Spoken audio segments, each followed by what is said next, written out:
যেখানে ভগবানের বিগ্রহ আছে, যেখানে ভগবান কৃষ্ণ আছে, গৌরাঙ্গ আছে, নিতাই আছে, লক্ষ্য করবেন সকাল বেলায় একটা আরতি হয়, ভোর বেলায়, যার নাম মঙ্গল আরতি। ওই মঙ্গল আরতি করে ভগবানকে জাগানো হয় ভোরে। দুপুর বেলায় আজকে হলো ভজন আরতি সেবা, আর সন্ধ্যে বেলায় হয় সন্ধ্যা আরতি, হয়তো নাকি? কিন্তু বাঁকে বিহারীর কোনো মঙ্গল আরতি হয় না। কেন? এগুলো জানার ইচ্ছা হয় না? কোন চ্যানেলে দেখতে পাবেন না যে বাঁকে বিহারীর হাতে বাঁশি নেই কেন? বাঁকে বিহারীর চরণ দেখা যায় না কেন? একমাত্র অক্ষয় তৃতীয়ার দিন দেখা যায়। ওই জন্য লক্ষ লক্ষ লোক অক্ষয় তৃতীয়ার দিন সেখানে যায়, লক্ষ লক্ষ লোক চরণ দেখার জন্য। আর বাঁকে বিহারীর মঙ্গল আরতি হয় 56 ভোগ যখন বাঁকে বিহারীকে দেয়া হয়। এই যে জগন্নাথ দেবকে কি দেয়া হয়? পান্তা ভাত, ভিজে ভাত, আমরা বীরভূমে যাকে বলে ভিজে ভাত। ওই পান্তা ভাতকে উড়িষ্যাতে বলে পাখাল, উড়িষ্যাতে। আর বাঁকে বিহারীকে দেয়া হয় দুধ ভাত। 56 ভোগের মধ্যে দুধ ভাত দেয়া হবে দুপুর বেলায়। কেন? কতগুলো বলবো? কারা কারা শুনতে চান দেখি হাত তুললে তবে বলবো। প্রেম সে বলো। এখন দেখছেন হাত উঠছে কত, আর হরি বললে উঠছে না। কি আশ্চর্য ব্যাপার গো! এখন সবাই হাত তুলছে। শুনুন তত্ত্বটা মায়েরা। করিম চাচা বলে একটি মুসলমান, ভগবানের কাছে মনে রাখবেন হিন্দু, মুসলিম, বৌদ্ধ, জৈন, খ্রিস্টান বলে কিছু নেই। এই ভেদাভেদ শুধু আমাদের মধ্যে। ভগবানের কাছে সবাই সমান। ওই করিম চাচা বলে একটি মুসলমান আকবরের দারোয়ান ছিল। কার দারোয়ান বললাম? আকবর। সে মনে মনে চিন্তা করত যে আকবরই হলো জগতের মধ্যে মালিক, সে সবার মালিক। তার মনে চিন্তা একটাই যে আমি আকবরের দারোয়ান, মানে জগতের মালিকের দারোয়ান। এই যে না শুনলে বুঝতে পারবেন না, এই গোলমাল করলে কিন্তু বুঝতে পারবেন না। কিন্তু হঠাৎ একদিন দেখছে যে শুক্রবার দিন আকবর একটা মাথাতে টুপি পরে নামাজ পড়তে যাচ্ছেন। করিম চাচা জিজ্ঞেস করলেন, এ কি আপনি জগতের মালিক আর আপনি চললেন, এ কি আপনার ফকিরের ড্রেস কেন? ভিখারির মতন আপনি চলেছেন। রে করিম বাবা, আমি সবার মালিক নয়, আমারও একজন মালিক আছে। সবার মালিক একজন আছে রে। তখন করিম মনে মনে চিন্তা করলো, যিনি জগতের মালিক আমি তার দারোয়ানগিরি করব। যে সবার মালিক আমি তার দারোয়ানগিরি করব। প্রত্যেকটা তীর্থে তীর্থে ঘুরতে ঘুরতে মায়েরা এলো কোথায় জানেন? বৃন্দাবন ধাম। সবাইকে জিজ্ঞেস করছে, ও ভাই হাগো সবার মালিক কে বলতে পারো? বলে জানো না, সবার মালিক হলো বাঁকে বিহারী। সবার মালিক বাঁকে বিহারী। মন্দিরের দরজার কাছে সে বলছে, ঠাকুর মশাই একবার আমাকে জগতের মালিককে দেখতে দেবেন? জগতের মালিক কেমন দেখতে হয়, জগতের মালিকের রূপটা কেমন আমি একবার দেখতে চাই, একবার আমাকে দেখাবেন? বলে তুই বিধর্মী, তুই মুসলমান, ওরে আমি তোকে কখনো দেখাতে পারি? যা তুই মন্দিরের দরজার বাইরে থাক, তুই মন্দিরের ভেতরে ঢুকতে পারবি না। মায়েরা এই যে জয়নিতাই, দেখুন দেখুন ওই করিম চাচা মুসলমান দরজার কাছে দাঁড়িয়ে দাঁড়িয়ে কাঁদছে আর কেঁদে কেঁদে বলছে, মালিক আমি তোমার চরণও চাই না, আমি তোমাকেও চাই না, একবার আমি তোমার রূপটা দেখতে চাই, তুমি দেখতে কেমন একবার আমি তোমায় দেখতে চাই, শুধু একবার দেখা দাও, শুধু একবার তুমি আমাকে দেখা দাও। জলের মধ্যে ভিজছে, রোদের মধ্যে পুড়ছে, আহার নেই নিদ্রা নেই, শুধু মালিক দেখা দাও। মায়েরা ভগবানকে যদি কেউ নয়নের জলে ডাকতে পারে, ভগবান কিন্তু তাকে দেখা দেয়। একদিন রাত্রির তৃতীয় প্রহরে, রাত্রির তৃতীয় প্রহর মানে 6টা থেকে 9টা হলো প্রথম, 9টা থেকে 12টা হলো দ্বিতীয়, আর রাত্রি 12টা থেকে 3টের মধ্যে একে বলে তৃতীয় প্রহর, আর 3টে থেকে 6টা হলো চতুর্থ প্রহর। রাত্রি তৃতীয় প্রহরে ঠিক 3টের সময় রণঝুনো শব্দে নুপুরের আওয়াজ করতে করতে করতে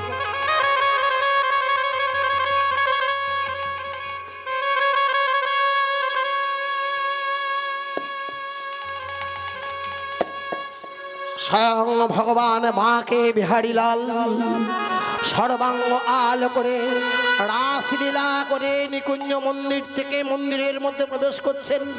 কি আমার প্রভু এত সুন্দর দেখতে, যিনি জগতের মালিক, তার মাথায় চূড়া, তার চরণে নুপুর, হাতে মোহনবাসী, বারাহাতে রং নটবর ববু, করণয় কর্ণিকার বিভাগ বাস কনক বিশং বৈজয়ন্তী চমালা।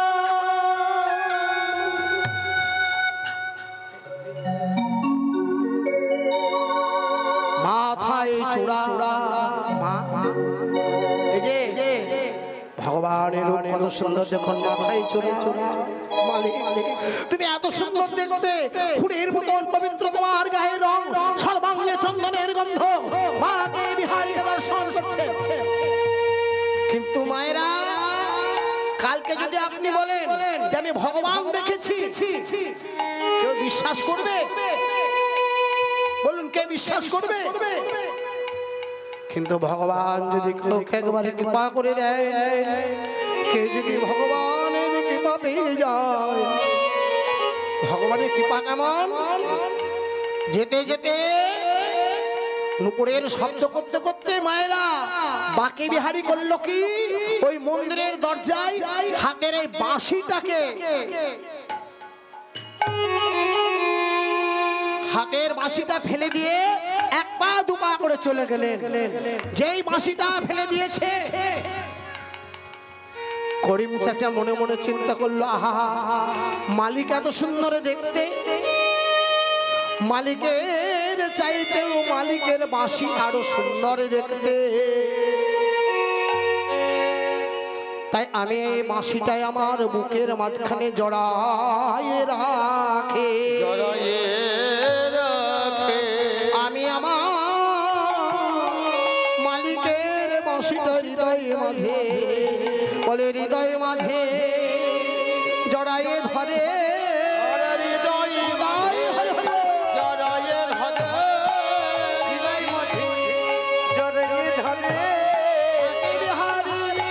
বাঁশি খানি হৃদয় মাঝে জড়ায়ে ধরে,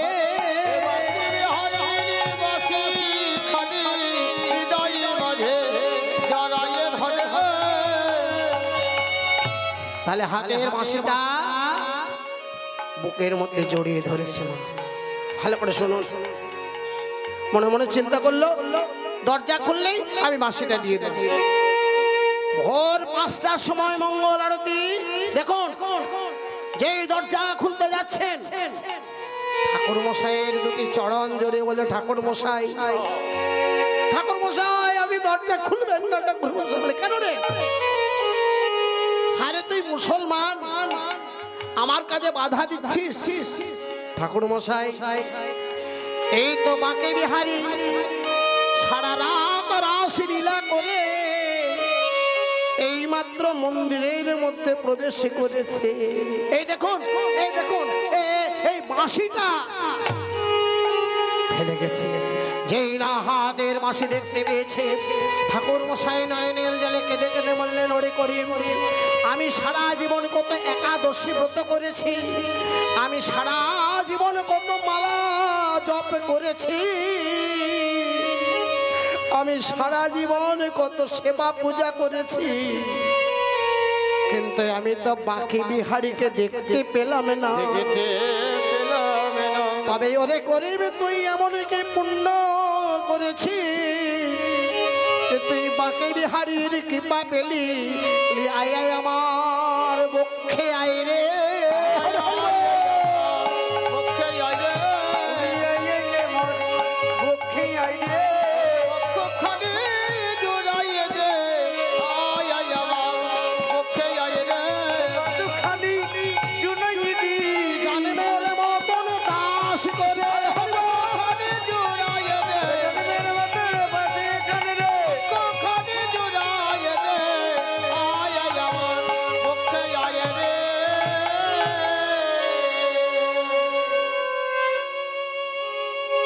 দেখুন সেই থেকে একটি মুসলমান ভক্তকে সম্মান জানানোর জন্য আজও বৃন্দাবনে বাঁকে বিহারীর হাতে বাঁশি দেওয়া হয় না। আজও বাঁশি নেই। দেখবেন যারা লক্ষ্য করেছেন, দেখবেন বা গুগলে সার্চ করলেও পাবেন, হাতে বাঁশি নেই, হাতটা এইভাবে আছে, বাঁশি নেই। চরণের শব্দ করতে করতে প্রবেশ করেছিল বলে আজও তার চরণটা কোনো ভক্তকে দেখানো হয় না। অক্ষয় তৃতীয়ার দিনে করিম চাচা দেখেছিল বলে সেই অক্ষয় তৃতীয়ার দিনে একমাত্র চরণ দেখানো হয়। মায়েরা আরেকটা কথা শুনুন, বাঁকে বিহারী সারা রাত্রি রাসলীলা করে ভোর 3টের মধ্যে ঢুকেছিল বলে ভক্তরা চিন্তা করলো 3টেতে যদি রাসলীলা শেষ হয় 5টার মধ্যে জাগালে প্রভুর ঘুম হবে না, বিশ্রাম হবে না, তাই 5টাতে মঙ্গল আরতি হয় না, 7টার পরে, সকাল 7টার পরে মঙ্গল আরতি করা হয় না, বাঁকে বিহারীকে মন্দির খোলা হয়, জাগানো হয়। সবাই মিলে মায়েরা একবার ভগবানের গুণগান গাই, সবাই করতালি দিয়ে। कृष्ण जिसका नाम है, गोकुल जिसका धाम है, ऐसा भगवान को। मायरा सबाई मिले प्रणाम करुन एक बार प्रेम से, जय राधे। कृष्ण जिसका नाम है, गोकुल जिसका धाम है, ऐसा भगवान को बारंबार प्रणाम।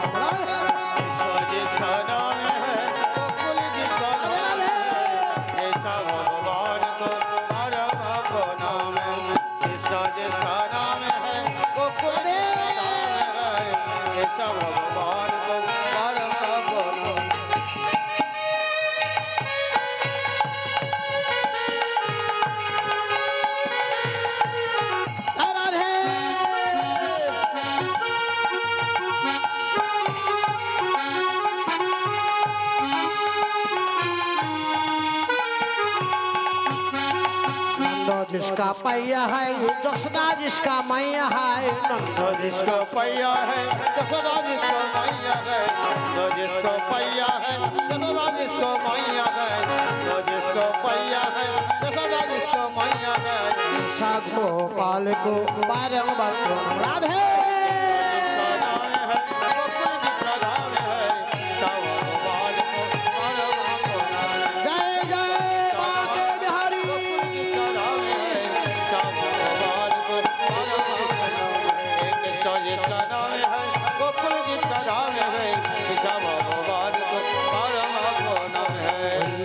गोविंद मेरो है, गोपाल मेरो है, श्री बांके बिहारी नंद लाल मेरो हरे हरे बोल।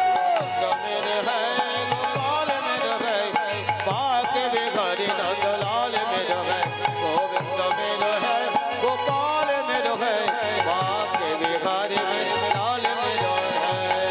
जय राधे। আপনারা জানেন দাঁড়া দাঁড়া এই মেয়েটির আজকে অত্যন্ত আদরের তার জন্মদিন উপলক্ষে এই কীর্তন গান। তাহলে বুঝতেই পাচ্ছেন যে এই মেয়েটির জন্মদিন উপলক্ষে এই কীর্তন গান হরিনাম সারাদিন ধরে মহামহ যজ্ঞ হরিনাম সংকীর্তন। নিতাই চাঁদের কাছে এইটুকু প্রার্থনা করো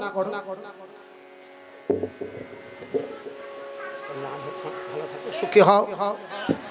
এটুকু নিতাই চাঁদের কাছে প্রার্থনা যার জন্মদিন উপলক্ষে কীর্তন গান তার যেন জীবন সুখময় হয় এবং নিতাই চাঁদের জন্য তিনি কৃপা এবং করুণা লাভ করতে পারেন এই আশা রাখি। এবং বাড়ির যারা এত সুন্দর এই কীর্তন আয়োজন করেছেন সবাই যেন সুখে স্বাচ্ছন্দ্যে নিতাই চাঁদের কৃপা লাভ করতে পারেন। তাই সবার উদ্দেশ্যে একবার প্রেমানন্দে নিতাই গৌর হরি হরি হরি बोल हरि बोल हरि बोल। कृष्ण जिसका नाम है गोकुल जिसका धाम है ऐसा भगवान को बारंबार प्रणाम। कृष्ण जिसका नाम है गोकुल जब भगवान को बारंबार प्रणाम है। कृष्ण जिसका नाम है गोकुल जिसका धाम है जब भगवान को बारंबार प्रणाम है।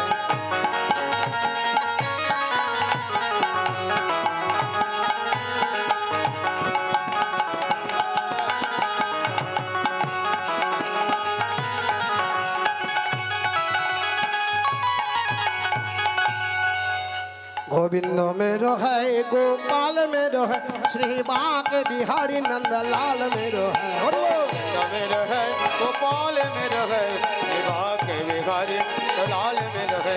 गोविंद मेरो है गोपाल मेरो है के बिहारी नंद लाल मेरो है। गोविंद मेरो है गोपाल मेरो है के बिहारी नंद लाल मेरो है। गोपाल मेरी है राधे के बिहारी नंद लाल मेरो है। गोविंद मेरो है गोपाल मेरो है के बिहारी नंद लाल मेरो है। राधे श्याम।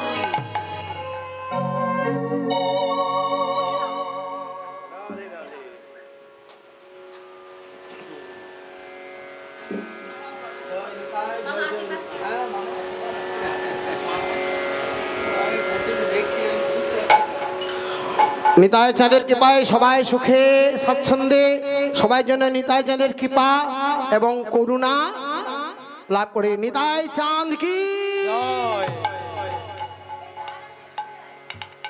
চৈতন্য মহাপ্রভু এত মিষ্টি এত মিষ্টি জয় নিতাই সৌর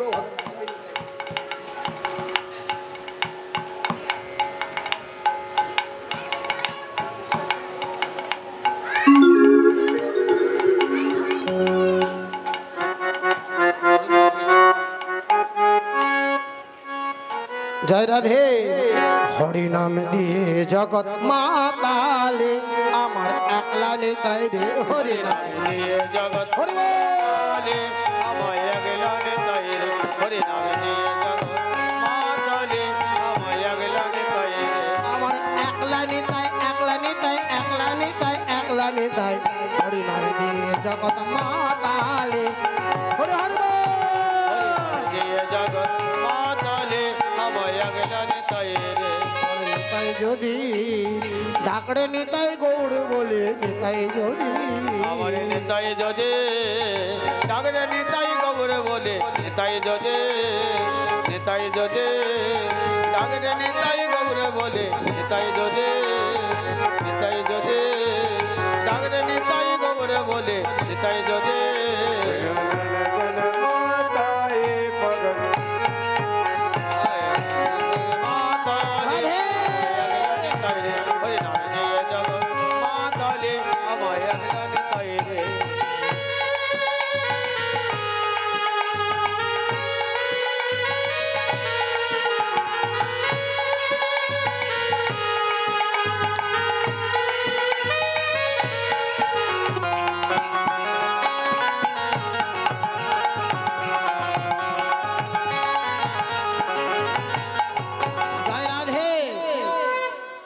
চৈতন্য মহাপ্রভু মায়েরা মন্দির শুনুন, যখন গম্ভীরায় থাকতো, এটা গুরুত্বপূর্ণ কিন্তু সবার জন্য, একটি 7 বছরের ছেলে যার নাম ছিল গোপাল মহাপ্রভুকে দেখাশোনা করতেন। ছেলেটার বয়স কত? 7, মাত্র 7 বছরের ছেলে। একদিন মহাপ্রভু যে বাহ্য করতে যাচ্ছেন, বাহ্য মানে কি বলুন তো? মল ত্যাগ। আর পরিষ্কার করে বলছি না, সবাই বুঝতে পারছেন। প্রভু যখন মল ত্যাগ করতে যাচ্ছেন, মানে বাহ্য বলা হয় ভালো বাংলায়, তখন মহাপ্রভু ওই জিভটাকে টেনে দাঁতে চেপেছে, মল ত্যাগ করতে যাচ্ছেন। মল ত্যাগ করা হয়ে গেছে, ছেলেটা ফিরে এলো। যেই ছেলেটা মহাপ্রভু যখন ফিরে এলেন, গোপাল তখন জিজ্ঞেস করছে, হে প্রভু, আপনি মল ত্যাগ করার সময় বা বাহ্য ত্যাগ করার সময় এই জিভটা চেপে ধরলেন কেন? বলে, ওরে গোপাল, আমি মলমূত্র যখন ত্যাগ করতে যাই অসুচি অবস্থায়, আমার জিহ্বা তো মানে না, জিহ্বা হরি বল বলে, হরে কৃষ্ণ নাম বলে, ওই জন্য জিভটাকে আমি চেপে রেখেছি। শুনুন মন দিয়ে, তখন ওই ছোট্ট গোপাল 7 বছরের ছেলে মহাপ্রভুর দুটি চরণ জড়িয়ে ধরেছে। প্রভু, হে গৌর হরি, তুমি হলে জগতের জগন্নাথ ভগবান, তুমি যদি তোমার জীব দাঁতে দিয়ে চেপে ধরো, তাহলে কলি জীবের কি দশা হয়? বলে, কেন? ধরুন ওই সময় যদি সে হরিনাম করতে না পায়, ওই মল ত্যাগ করতে করতে তার যদি মৃত্যু হয়, ওই মল ত্যাগ করতে করতে যদি তার মৃত্যু হয়ে যায়, তাহলে তার তো আর হরিনাম করা হবে না।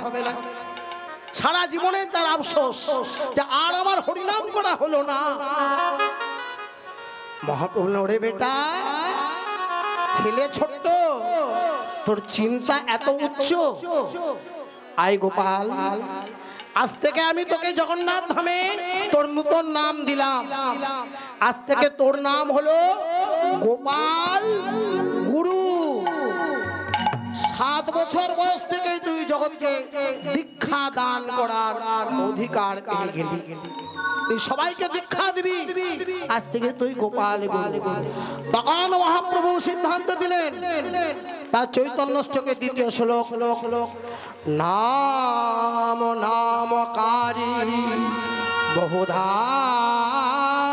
নিজ সর্বশক্তি তত্রারবিত নিয়মত শরণে কাল এতাদৃশী তব কৃপা ভগবান মময় দূর দৈব প্রেতিশন জানে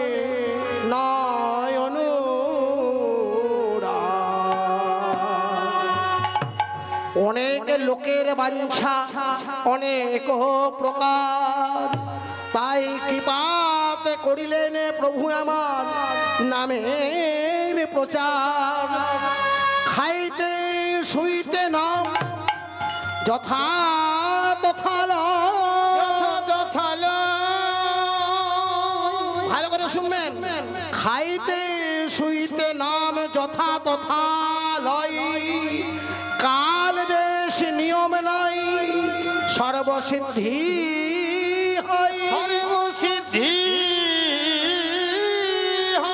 সর্বশক্তি দিয়া নামে হইল বিভাগ, আমার দূর দৈব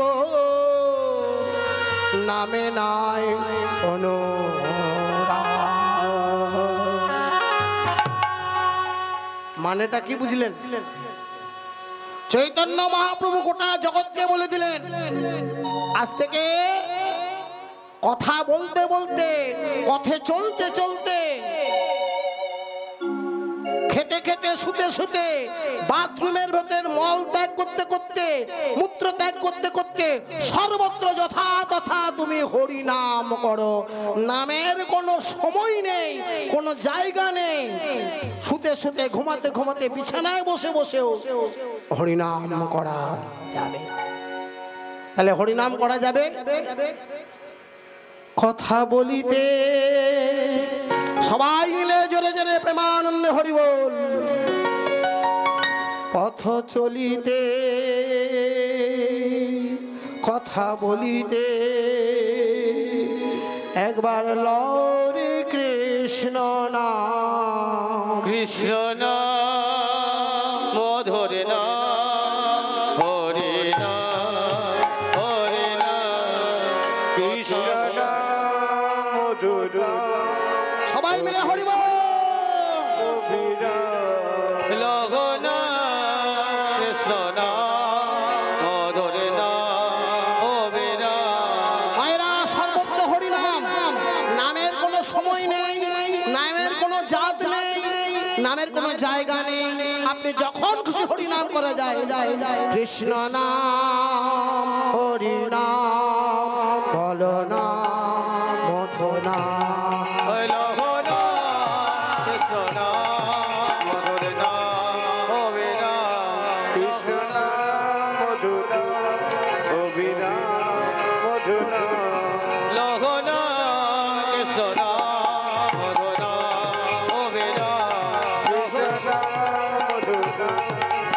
রাধে।